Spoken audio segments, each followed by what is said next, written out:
Okay, Alan Cumming, host and producer of The Traitors on Peacock. I love the way you say the name of the show. Would you mind? The Traitors. So good.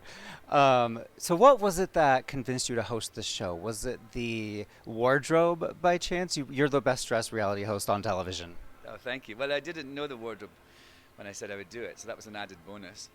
But it was sort of the fact that it was a new thing and they were trying out something new, and they asked me, who was not an obvious choice, and I got to sort of develop this new character. I feel like although I'm hosting a reality show, I feel I'm definitely acting a character.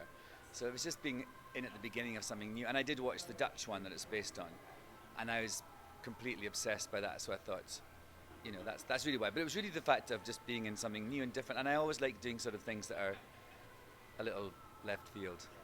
And it filmed in the Scottish Highlands in this beautiful castle. What was it like just walking through the sets? Well, well, it's such a beautiful castle, and it's actually. Do you know that it was? It used to be owned by the people who make Leon Perrin's sauce.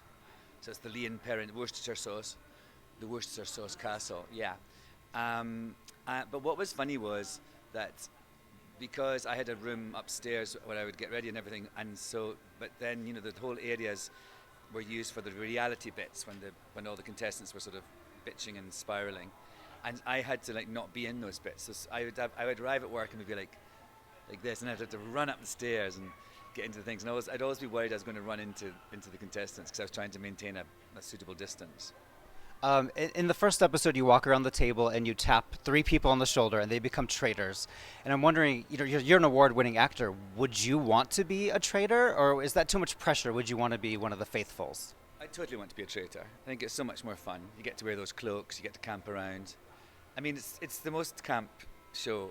It's the campest thing I've ever done, and that's me saying that.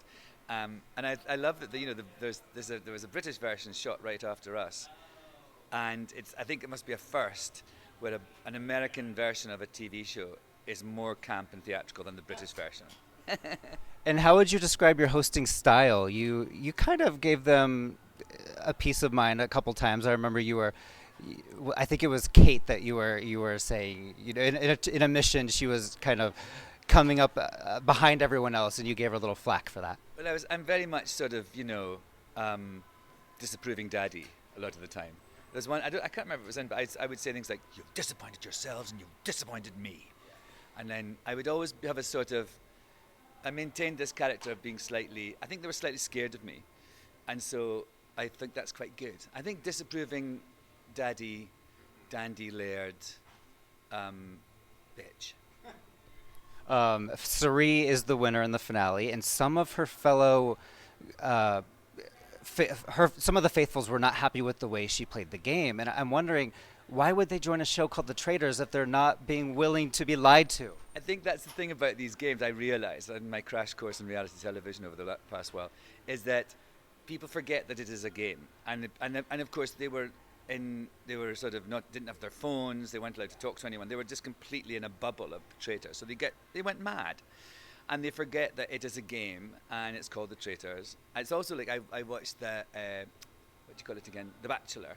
I remember towards the end, these girls go, "I can't believe he's seeing someone else right now." And you think, well, there was 20 of you in your first date. Why is it now a problem?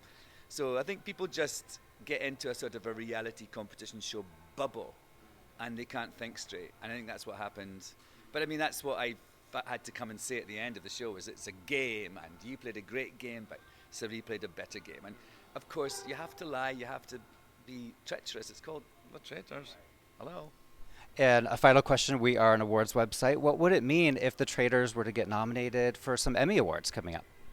I think it would be really great. I think it's lovely because I do feel that the show has connected with people in a way. And certainly for me, I like lots of people who, I mean, always on TV and things. Nobody ever calls me up and says, "Oh, I saw you on TV, Alan." Not even my mum anymore. But with this show, so many people were so excited about it and were saying, "Oh my God, we saw this show." So I realised it's had this great connection in a really extraordinary way. And I feel like the Emmys are obviously voted on by our working peers and by the people who work in our industry. And I think that's always a really nice thing to be sort of lauded by people who you work alongside. But I think it would also mark the idea that this is something new and different, and also having me as a host is a pretty new and different thing to do, and I really enjoyed it. Well, thanks. Big congrats on tonight. Thank you very much. See you.